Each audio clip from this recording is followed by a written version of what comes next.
how dangerous is Lyme disease? I mean, is it growing every year, or is it a limited problem? Well, it is about 300,000 cases a year in the U.S.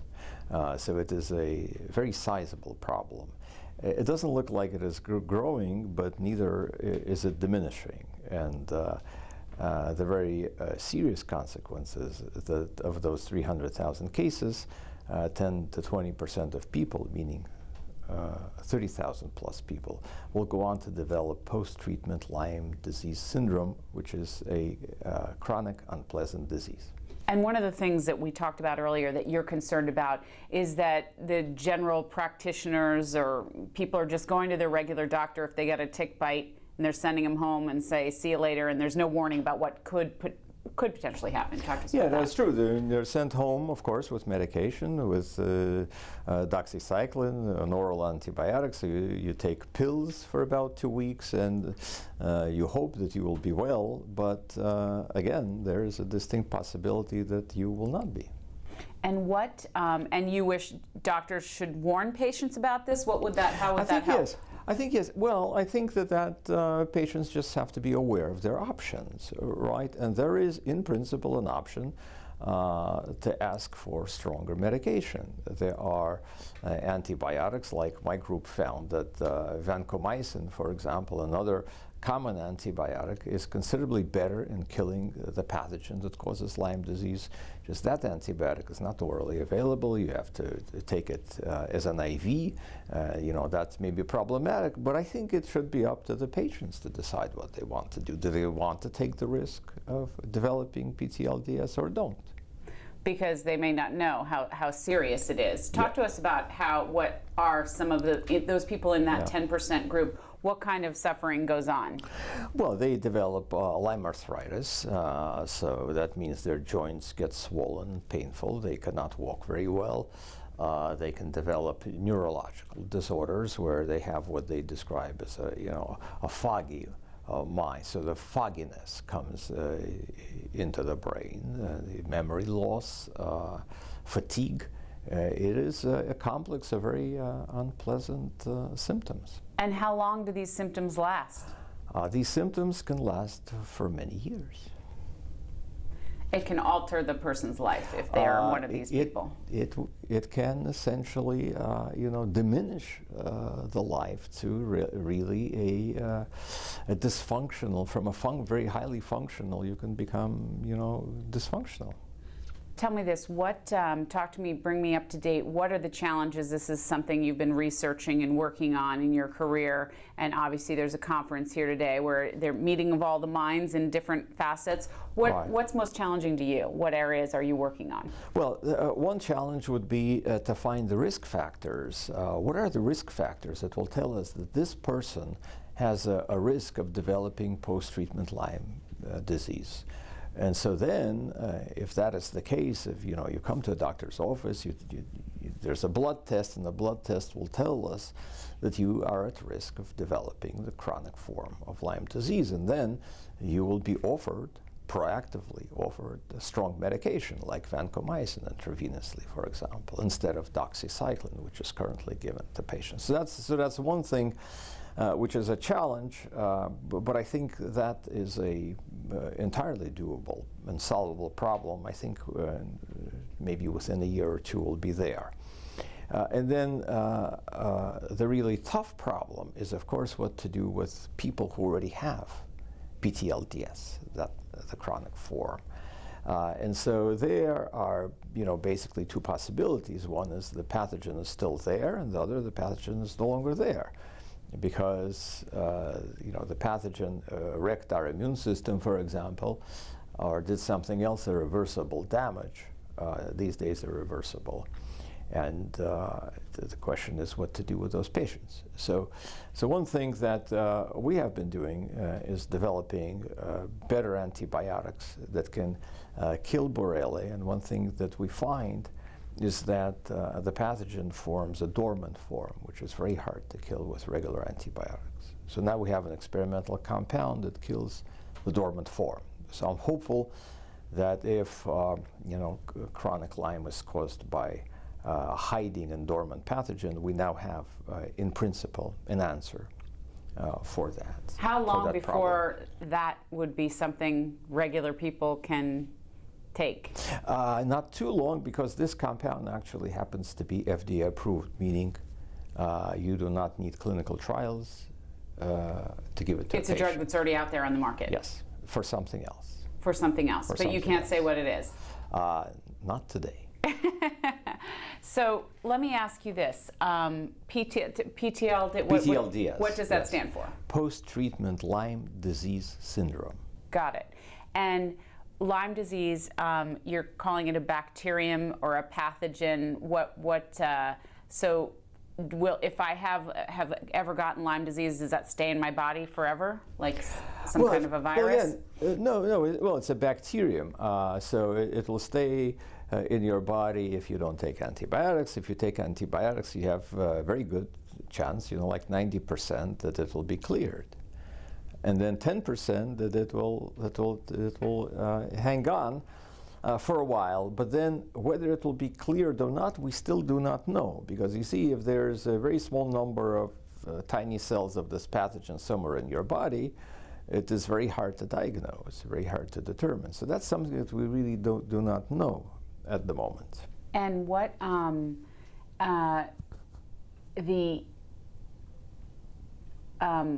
many? I'm sorry, I'm still thinking about the compound. So you can't tell me what that is, because why? It has to be patent, or? No, we haven't published it. Oh, he hasn't published it. Yes, when are you going to publish it? Within half a year. Within half a year. Okay. Yeah, because right now we're testing it in mice to see if it's effective. And then you test it in people? Yeah. Mm-hmm. Okay. Are you using immunology at all? I know they're using it to fight cancer. That's why I asked. I understand. Sure. So that brings, you bring up a good point, because immunology is important, especially if in cases where you have the chronic form of the disease, the pathogen is no longer there, but the immune system has been wrecked. How do you fix it, right? And so a number of groups, including my own lab, is working on interventions that can fix any shift in the immune response. Got it, but not there yet. They haven't. Not there yet. No. Got it. Got it. What is there hope for people that are suffering with this chronic form of Lyme disease? Yes, definitely. Especially in the last several years, when my group came into this field, several other very strong groups. So there has been, a considerable movement into the field of Lyme from a number, of strong groups around the country. There are several reasons for that. One is that we just became increasingly aware of that problem. It is a very both important and interesting challenge for a scientist or for a doctor to solve. We like to solve problems. The harder the problem, the more interesting it is. So that's good for the patients, right? We like to solve tough problems. And then also, frankly, funding became available, which is also very important. A number of foundations, like the Cohen Foundations, the GLA Foundations, Global Lyme Alliance, they started putting in, real money. And you need serious resources to go after a tough problem like that one. You cannot go after Lyme disease on a shoestring budget. It's just not going to happen. So these things coalesce together, and now we know considerably more. And at this conference today, which is terrific, I hear presentations from different experts coalescing together, helping one another, and we're working together collaboratively. So I think the pathogen probably has met its match. I think we are in pretty good shape. And what if somebody who's watching our story has a loved one who's suffering with these long-term symptoms? They're in that 10%. What can they do right now? How far off are any of these results for them? Right. I'm not a doctor, right? I'm a scientist, so I cannot give any specific advice. But what I can tell to patients like that there is definitely hope. That's great. And what? And the hope is in two areas, both prevention, testing if you're going to be one of these people, and in the actual treatment itself, whether you just are ravaged by the Lyme disease and no longer have the pathogen, or whether it's still in your body and somehow resistant to antibiotics? Is that a problem well, too? we call it tolerant. Okay. But you're right. In either case, we are in one case we simply have a compound that can kill the dormant form. It's a matter of testing it in mice and in people. I'm very optimistic that it's going to work. And a somewhat more difficult proposition is if the pathogen is not there and you need to, fix the immune system. But there also, we and other groups have pretty good tools to do that. So what made you interested in this kind of research? Why Lyme disease? Well, I've been working in chronic infections caused by different pathogens like MRSA or TB for a long time. And we've done fairly well understanding the nature of these diseases, describing the dormant form of pathogens, finding compounds that are now in development to treat them.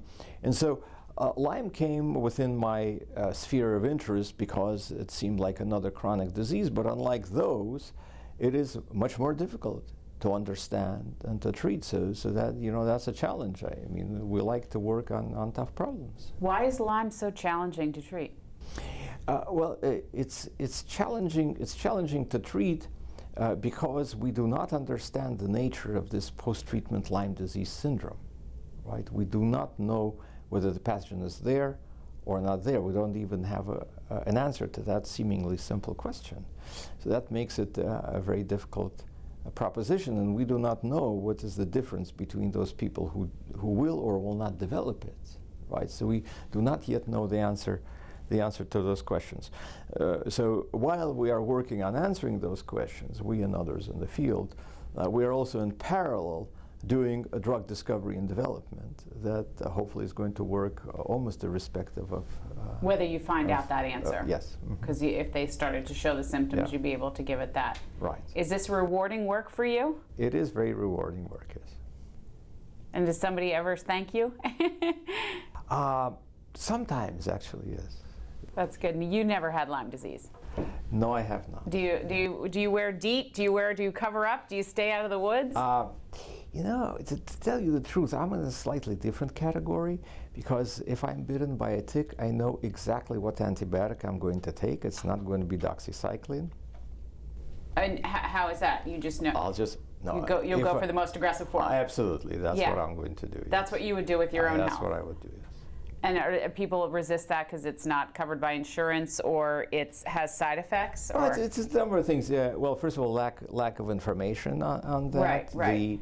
The sort of the feeling that perhaps among physicians that maybe 90% cure is not so bad. Right. And the patients do not know that, right. that there can be a very bad outcome.